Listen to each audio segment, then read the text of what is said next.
Hey everyone, welcome back to Kitco News. I'm Jeremy Safran.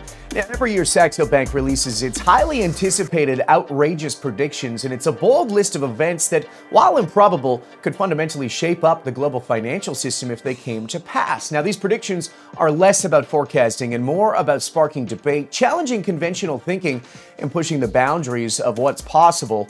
And this year's list is no exception, with predictions like the US dollar tanking and Nvidia ballooning to twice the value of Apple. Unpack these fascinating scenarios and to share his real macro outlook for 2025. We're joined by Ole Hansen. He's the head of commodity strategy at Saxo Bank. Hey, Ole, welcome to the show. Great to have you here with us today. Thank you very much, and greetings from, I suppose as cold Copenhagen as it is where you are. Exactly. It is a little bit winterish here, that's for sure. And apparently we're going to be getting it worse. Okay, well, we have lots to kick off with. Let's start with the most provocative predictions that President-elect Donald Trump triggering a seismic shift in the global financial landscape, including, quote, blowing up the US dollar. Now, despite being outrageous, this prediction couldn't be more timely, especially after Trump's weekend remarks threatening 100% tariffs on BRICS nations if they pursue plans to replace the US dollar as the world's reserve currency. Now, in a post on Truth Social, Trump declared, quote, the idea that BRICS countries are trying to move away from the dollar while we stand by and watch is over. He added that we require a commitment from these countries that they will neither create a new BRICS currency nor back any other currency to replace the mighty US dollar. Otherwise, they should expect 100% tariffs and say goodbye to the wonderful U.S. economy. Now, according to Saxo's outrageous predictions, in 2025, the new Trump administration overhauls the entire nature of the U.S. relationship with the world, slapping massive tariffs on all imports while slashing deficits with the help of Elon Musk-run Department of Government Efficiency, or as we know it, DOGE. Now, Ole, can you talk a little bit about this outrageous prediction? In the real debate, there might be a long analyst here if something comes to fruition with Trump.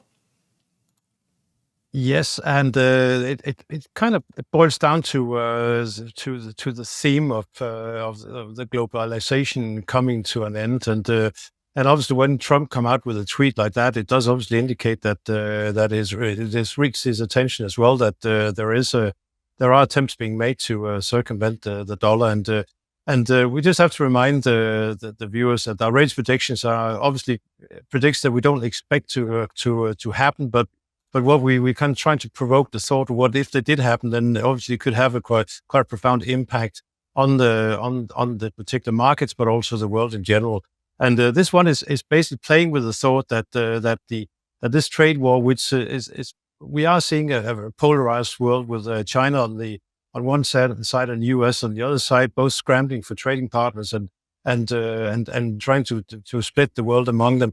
That this will lead to this intensified focus on an alternative currency, and that's really what is the driver behind the idea. So again, this is not going to happen overnight, and it may not even happen at all, because obviously some of these currencies that are or the countries that are in this BRIC corporation, they still have currencies that are not free floating, and the liquidity is poor, and so how can they suddenly create something that is actually has got the liquidity depth that is required for a trading currency? But nevertheless, it points to, it's just highlighting a world that's where trade barriers is going to lower the trade, it's going to lower the demand for dollars, and it's basically forcing non-dollar countries to focus on alternatives to get less dependent on the dollar. So it also kind of smacks in the face of the general expectation that tariffs would be good for the dollar, and the dollar is going to have a strong year next year. And I think that we can only hope that doesn't happen for the global economy, because a strong dollar is not what we need. It lifts the debt burden on countries where they have debt in dollars, and obviously many have. And with that, if you look at some of the other markets, it will have a potential negative impact on growth, even more so if the dollar strengthens. So it is kind of playing with the thought that this simply becomes too much, and there isn't a concerted effort to move away from the dollar.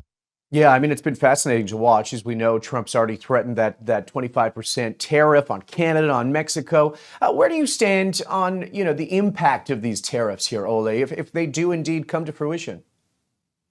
inflationary. I think that's the first thought. And then we don't nothing ever lives in a vacuum. So obviously, if the U.S. Does this against its key trading partners, so there will be reprisals in the other direction, and it just always leads to potentially consumers around the world having to pay a higher price for the goods.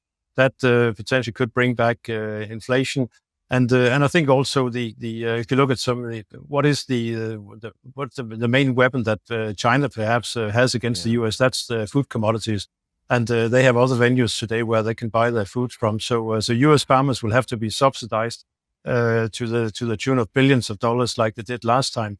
So again, it's not going to raise undoubtedly it's going to raise revenues, and it's just going to lead to higher price pressures and perhaps also higher debt levels, and again we'll talk about gold a bit later, but all of these venues, I would say, still points in the direction of the yellow metal, and why it's still interesting also in 2025. Yeah, it's definitely. I want to get your outlook. Before doing that, let's talk about this outrageous scenario. I just love saying it, Ole, because one of the points that Saxo Bank says is that the crypto market quadruples to more than $10 trillion, and the U.S. dollar falls 20% against major currencies and 30% versus gold. So expand to me a little bit about how gold would behave in this scenario.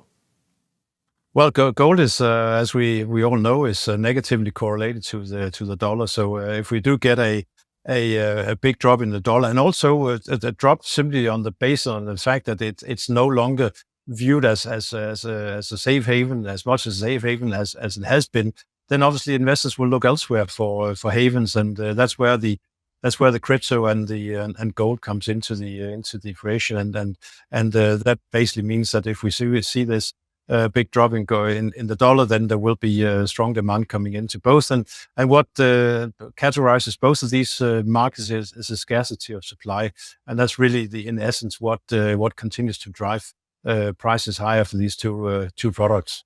Right. Okay, well, let's talk about the U.S. dollar for a moment here. I mean, you posted on X at the end of November that the Bloomberg Dollar Index, which tracks a basket of 10 major currencies, was headed for its highest close since October of 2022, with broad losses led by the euro, the Mexican peso, being only partly offset by a stronger Japanese yen as the interest rate gap looks set to narrow. So give me a little bit about your outlook on the dollar here going into 2025. Well, besides the outrageous prediction, then you have to say at this point in time that the fact that we have seen a sharp slowdown in expectations for rate cuts in the U.S. We've gone from expecting 10 further cuts back in September after the first 50 basis point cut to now around 3 cuts. That has obviously driven up yields, and that's at a time where other central banks around the world are cutting rates. The exception obviously is the yen, which has helped the yen strengthen. But this is basically adding some support to relative support to gold on an interest rate differential basis, and that's why as we start the year, the dollar is probably going to be in the driving seat, simply because it's still the go-to market when there's uncertainty, and we will see plenty of uncertainty as we approach January 20th with the inauguration of President Trump, and we get a clearer picture of what's going to happen next. So with that in mind, the beginning of the year potentially could be one slightly challenging from the strength of the dollar. But then we'll have to look at how economic data starts to come in, because they have shown strength recently. If there is any sign of weakness, that obviously does give the Federal Reserve the chance or the opportunity to cut rates at a faster pace than what we've seen so far, and then that could start to weaken the dollar. So Trump likes the strong dollar, but at the same time, I'm sure he doesn't like a dollar that is too strong. And if we start to approach parity in Europe, that would be something that most certainly whether we would take note. And that's not just simply because the dollar is strong; it's also because in Europe, where I'm sitting right now, we're struggling on several fronts. We're heading into a winter where gas prices potentially could be quite a bit higher than we like. We have a political situation in France, which is pretty diabolical. So we got a German industry on its knees. So the euro is weak, but it's getting to the point potentially where the weak euro could to a certain extent help alleviate some of those pains. But long answer to a question. But I think at the start of the year we'll probably see a continuation of this dollar strength. But as we move deeper into the year, I'm not so sure that it can actually be maintained. And I could see some weakness start to emerge as these policies are rolled out, and it potentially have a negative impact on growth, negative impact on the demand for dollars. Let's talk a little bit about that policy that you just referred to. I mean, we've heard Trump on the campaign trail talk about drilling. Then there's the Saxo startling prediction about the future of OPEC. Now, this one you penned yourself. As electric vehicles become more affordable and dominate the market, the transportation market, could 2025 mark the end of OPEC's relevance? You paint a scenario where the EV adoption accelerates, OPEC's production limits become meaningless, and internal tensions lead to key members abandoning the cartel altogether. So expand on this a little bit, Ole. Talk about what the market impact here would be and what it would mean for oil prices and other commodities.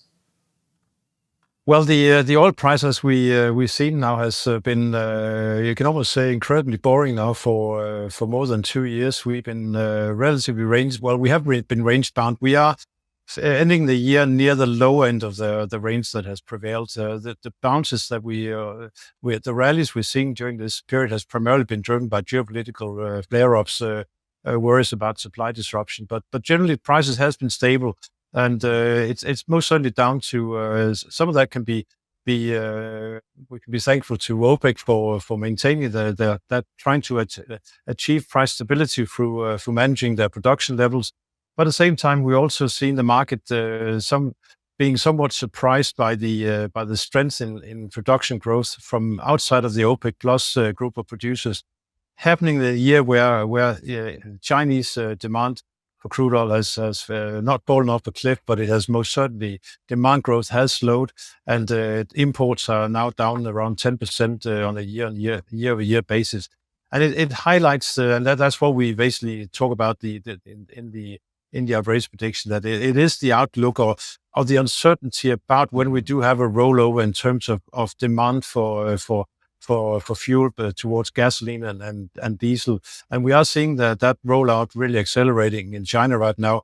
Not so much around the rest of the world. Here in Scandinavia as well, Norway is almost out of, it's hardly selling any petrol cars any longer.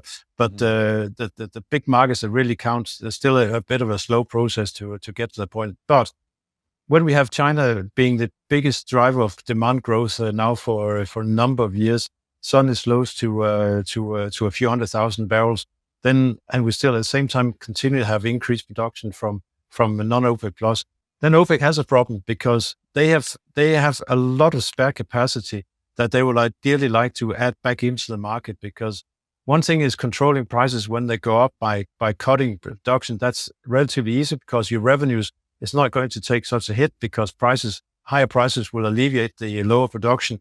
But now when prices are back to the lower end, and we're also seeing demand perhaps not as strong as expected or as necessary, then there is a risk to OPEC and what they will do next year. We've seen in recent months that UAE, which is I would almost call it the elephant in the room, the one that no one talks about, they have actually been producing. They have been one of the biggest. Let's not call them cheater, but they have been one of those producing the biggest amount above their quota. That's leading up to January, 1st of January, where they have been allowed to increase production unilaterally.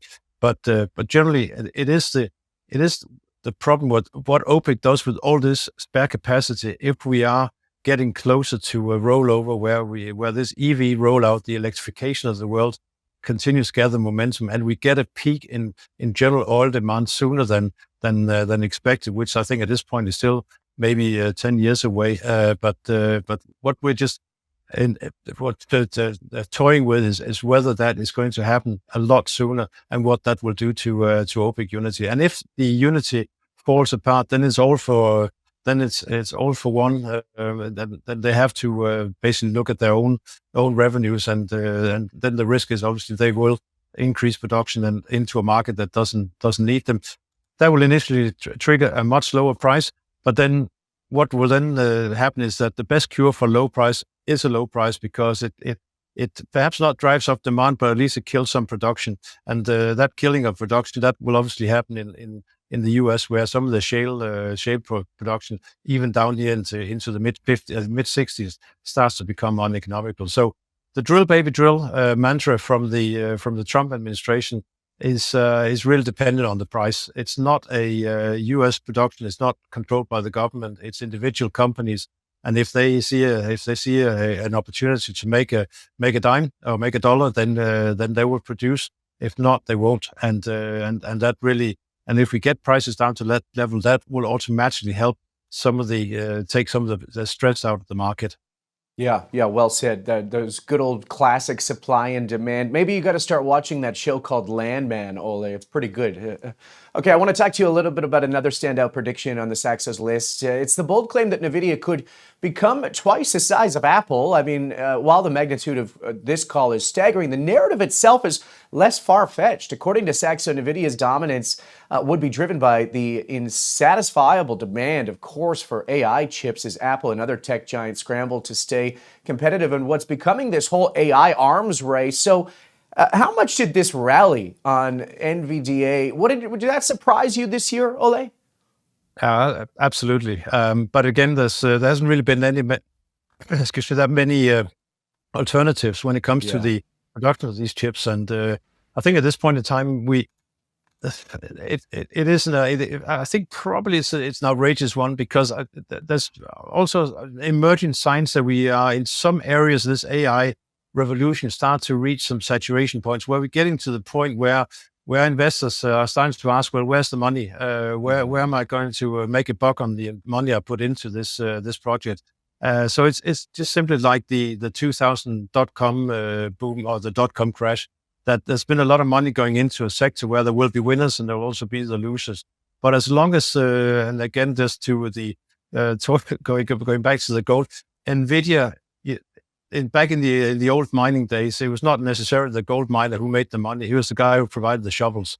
And 100 years later, this is the same situation again. Nvidia is providing the shovels that makes it possible for companies to come up with these all these great inventions. Some of them will become winners. Some will become losers. So we will probably at some point have a reality check. But so far the signs that we are starting to reach some saturation point is only a small sign. So I think it potentially could carry on for a bit longer. But we also at the same time have to remember the world now is almost driven by 7 big stocks. They are widely held across the world, and it's this concentration is always makes me a bit nervous. And that's why there is a risk that we could run into some the opposite correction sometime next year. But for now, the theme remains extremely strong, and what will change that, I can't really see at this point in time. But it's most certainly a fascinating sector. Yeah, I mean, the Meg 7 continues to just surprise us, even with the margins. I mean, Nvidia, every time they come out with their numbers, they seem to keep beating. I mean, is there ever going to be a slowdown? And if the slowdown comes, is that when that correction comes?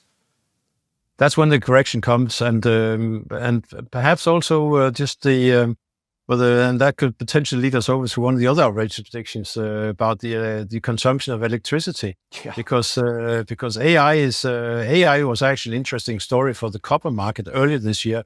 At one point, I can't remember whether it was in April or May, we suddenly had an extension. We ran to a record high in copper, and it was actually happening at a time where inventory levels were actually rising at the same time. So there was a lot of head scratching going on and say, what the heck is going on here? This doesn't make sense.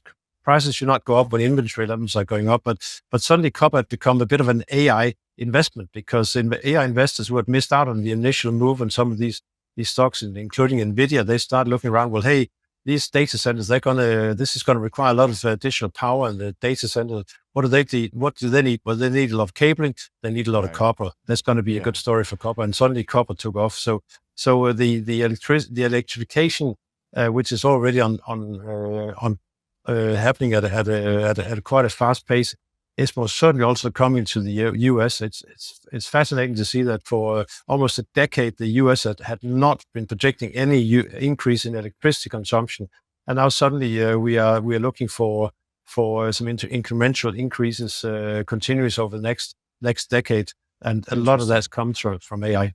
Okay, well, let's talk a little bit about this, because you're talking about this whole eye-popping, prediction about there being a power crisis right here in the U.S. So, I mean, you envision electricity prices spiking sharply in some of the most populated areas, driven by tech giants competing fiercely to secure baseload power, as you just mentioned, for their AI data centers. And of course, that would, lead to utility bills for you and I skyrocketing.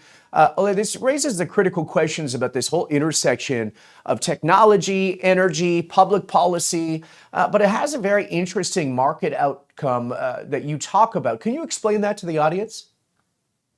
Yes, simply the fact that with AI sensors gulping up so much power, it just becomes more expensive for everyone. And from a political perspective, that is not good.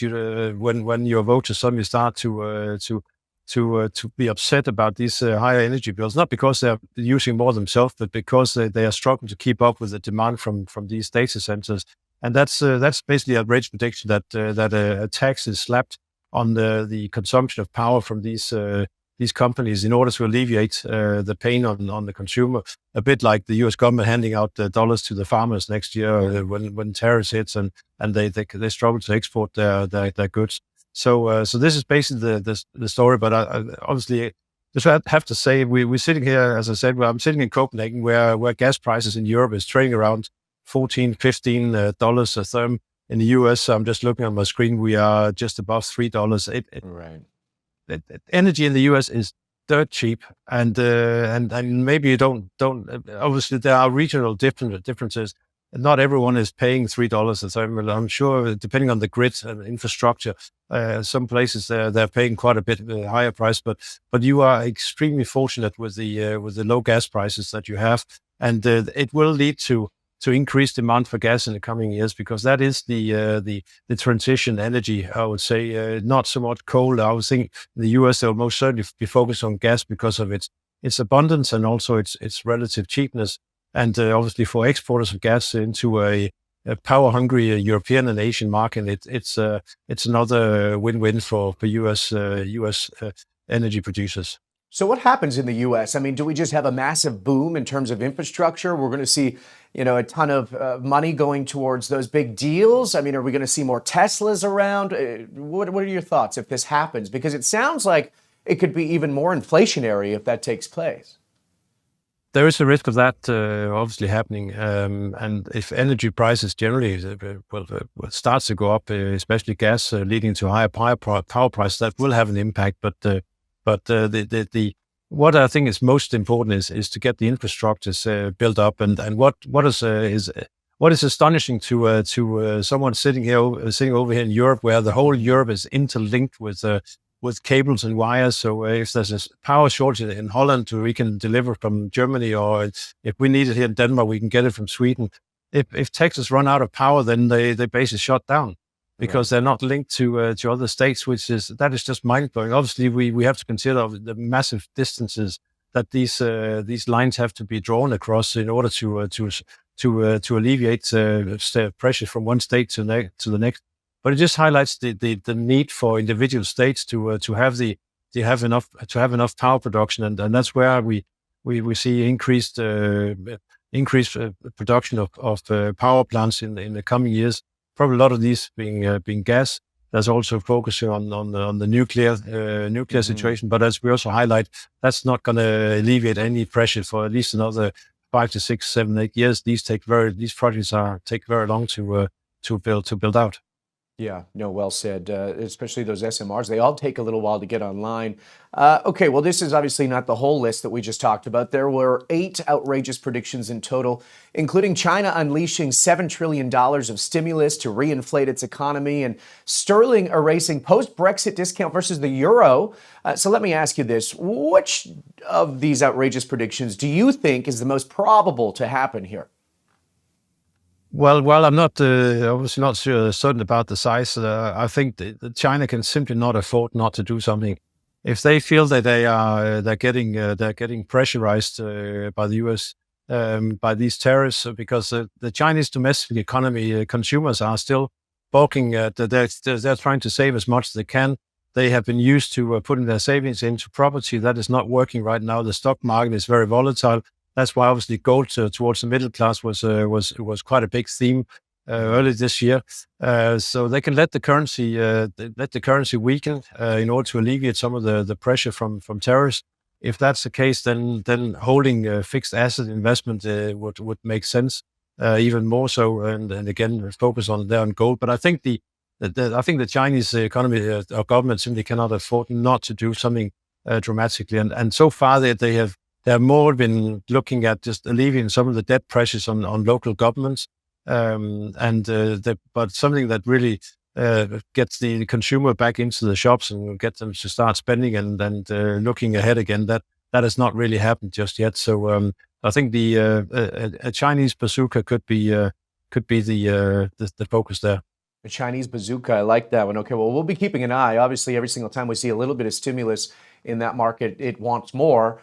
Okay, well, obviously, Saxo Bank's outrageous predictions are never about being right, but sometimes reality does catch up. And what seemed far-fetched at the time becomes uncomfortably close to the truth. I wanted to talk to you about your 2022 prediction, for instance, that this is when you suggested that policymakers would pause ambitious climate targets and double down on fossil fuel investments to curb inflation and to stave off social unrest. And what sounded provocative then turned out to be really accurate, Ole. I mean, this driven by unforeseen catalysts, Russia invasion of Ukraine. So talk to me a little bit about the prediction here. I mean, what was your mindset? What was your mindset like when you were thinking about this back in 2022? Probably it is just the fact that there's so much money going into investing into renewables to the point that it was it's starting to make a little sense, and that the basic consumer, that this additional tax on consumers would lead to some kind of revolt or backlash. And then obviously we were often taken by events when Russia invaded Ukraine in 22, and then suddenly we had fossil fuel prices, gas prices skyrocketing in Europe, and suddenly some scarcity of certain products. So it basically meant that and also what happened in 22, we shouldn't forget, is that the Federal Reserve started to hike rates quite dramatically, and a lot of these projects that were looking into the new or the future in terms of electricity and renewables, they were suddenly running into a lot of problems because they were heavily reliant on debt. So yeah, it was partly, unfortunately, I would say the war in Ukraine that really kicked off or made it come true. Yeah, well, either way, I mean, back in 22, there would have been a lot of people laughing at you, and it did come true. Okay, I want to end on your own real outlook for 2025, because as you just mentioned, the Fed has cut policy rates by 75 basis points since September. The CME FedWatch tool is pricing in about a 72% chance that they're going to cut another 25 basis points here at the upcoming meeting. What's your macro view going into 2025 here, Ole? That we will continue to see some rate cuts, but for now that there's no urgency. I think they probably will deliver the cut because the market basically more or less has allowed them to do so.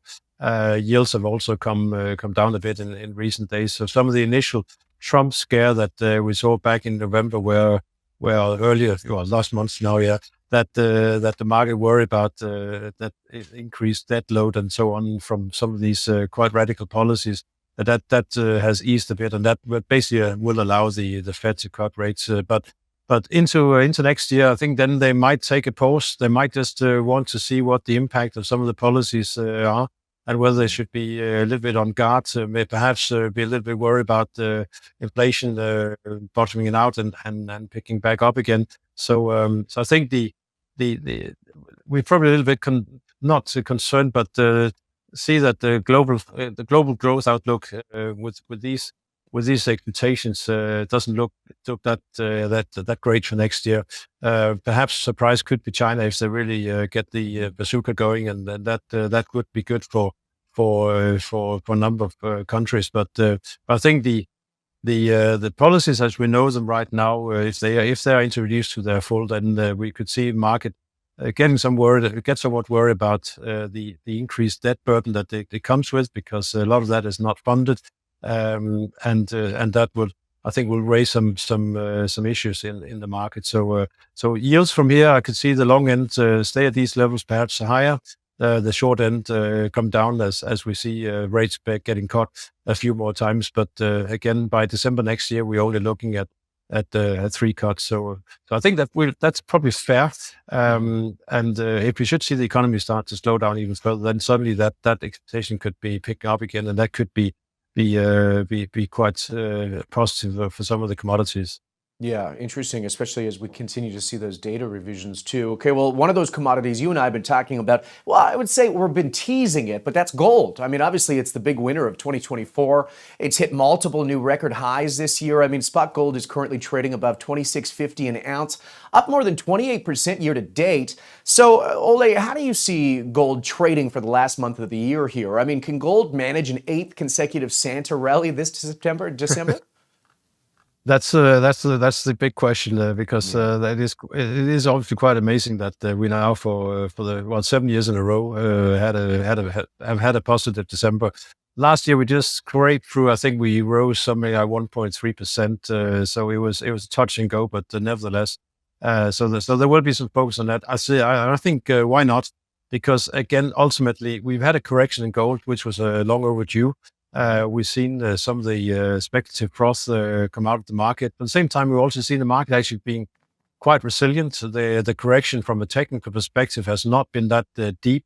We corrected half of the run-up we had for between September and the peak in early November, and that's still that's not a major correction. So I think that it's also played for, and I think ultimately we have to consider what is it that makes an investor want to buy a dead relic that pays you absolutely nothing. It actually costs you money to hold, because the alternative was buying a bond that could give you some interest rate. You maybe have to pay for insurance and storage. But the fact that investors continue to buy gold, the reasons behind that I see have not gone away, and they will probably continue to be key drivers. And then they all just unfortunately boil down to the fact that we are living in an uncertain world.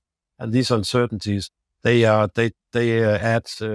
increased demand for alternatives, and I think that will continue. So yeah, I most certainly won't rule out that we have another positive December. Okay, well, I mean, how far do we go? I mean, we've been watching these all-time highs all year around. You'd think, you mentioned that little brief dip after Trump got in. I mean, it was bought up relatively quick. So, I mean, what's your price target for gold next year? Well, this time last year we were just finishing off our outlook for 2024, and I called mine the year of the metals. That luckily came through, especially obviously for the investment metals. I'll have to admit that part of the way it was not for the reason that I actually set out, because I was looking for weaker dollar and yield rate cuts to start much sooner. That didn't happen, but gold nevertheless moved high, and that was driven by the uncertainty elsewhere that added that saw investors come in. So having been forced to raise my target 3 times in a year, I'll just play it relatively safe, and I'm not going to give you a 5,000-10,000 call. I'm just going to say 3,000 was my call a few months ago, and now the fact that we had a correction makes a return even quite decent next year if we can make it back to 3,000. Yeah, you and I have been talking about these geopolitical unrests around the world too. Do you think that the markets are pricing or underpricing any risks that could maybe propel this higher? Well, when we talk about major risks, then it's obviously an escalation, and I think the biggest worry is an escalation here in Europe, that between Ukraine and Russia, or maybe other countries get more involved. That really is a major worry, because it's really sad me to say it, but the Middle East crisis, we've gone from one crisis to the next for decades, and it's just it's unfortunate that it doesn't have any bigger wider impact, and it's just how the market reacts. When they get used to something that's ongoing, then they kind of focus on it fades. But the de-dollarization, the scare that was sent among central banks when the Russia central bank had their assets frozen back in 22, that is a scare that's not going to go away, and that will continue to add demand. High net worth individuals will continue to buy some gold as they worry about the level of debt in the world, and then some of these geopolitical hotspots that at this point in time, none of them seems to be close to being resolved anytime soon. Yeah, well said. Unfortunately, okay. Well, with that world that we're talking about, I mean, are there any other commodity winners for 2025 that the audience should be looking out for, other than just gold? Well, I think you have to look at silver and copper as well. This electrification story is not only about EVs, but it's actually also it's about make sure that you actually have enough charging points where and this whole the general electrification that we're seeing. So the demand for copper will continue to remain robust. But I think we need to get in deep into next year, because we have all the uncertainty overhanging the market with the tariffs and how it's going to impact Chinese demand, which is still the world's biggest consumer. So that's probably a bit of a wait and see game. But I think generally the tightness that we're seeing in the mining activity when it comes to something like silver, based on me, makes me believe that silver will do better than gold next year. Elsewhere, the agricultural markets, we've seen some big divergence this year, with depending on which is a lot of that has been weather related, good weather, bad weather, and then, as we talked about earlier, I do believe that natural gas has a very strong future ahead of it. Yeah, it's fascinating. A lot of our audience will love to hear your call on silver, that it might perform better than gold next year. That's a good one. Okay, before I let you go, I have to ask you this. You posted on your X feed that coffee, which, I mean, we all sit and drink, is one of the world's most traded commodities. It surged to a 47-year high. So, I mean, what's happening in that market? It's basically cocoa take two. Wow. It's what happens when maybe not too bad, but it's a similar reaction functions. We have now we've this year we have seen cocoa, coffee, orange juice being some of the soft commodities that has done really well. As obviously cocoa the most, up more than 200%. But it is what categorizes these markets is that they're produced in a relatively small area, and that basically means if there's any adverse weather in these areas, then it can have a profound impact on the supply, and with that also the price. We've seen that with West Africa and cocoa prices. We're seeing it now. We're seeing with orange juice, with Brazil, the biggest exporter, having problems. Florida is not producing as much as they did in the past. And now recently with coffee as well. And it's been a double development. First, we had really bad weather in Vietnam, lowering production for Robusta. So already that market was tightening. And then now recently the worries spread to Brazil, where the weather we had this past 6 months has really been awful in terms of assuring that we're going to have a decent crop next year. So that's why the market suddenly took off. Again, as we saw in cocoa market, this was not a speculative driven rally. If you look at the cut report on a weekly basis, the speculators on the managed money account, they were actually small net sellers in the run up last week, just as they were when cocoa rallied. This is producers or roasters and intermediaries just panic buying and worried about availability of supply. I think we've seen the peak of that right now. Now the markets need to come to terms with these higher prices, because we didn't quite make that 47-year high, and since then the market's actually come down around 7-8%. So, but volatility based on weather developments in relatively small areas around the world.